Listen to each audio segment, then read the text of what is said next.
மண்ணுலகில் வந்தோர்க்கெல்லாம் இன்ப துன்பம் என்றும் உண்டு. தாயிழந்த துன்பம் போலே துன்பம் அது ஒன்றும் இல்லை.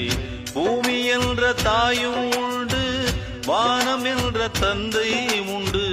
நீங்கிடாத சொந்தம் என்று நீரும் காற்றும் எங்கும் உண்டு.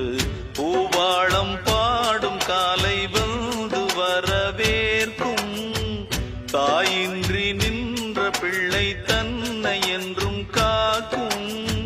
நீ காணும் எல்லாம் உன் சொந்தம்.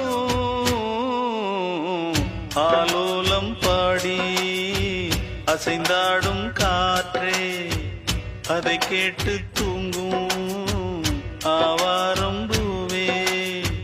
தனியானால் என்ன துணை இங்கே, நான் பாடும் பாட்டு.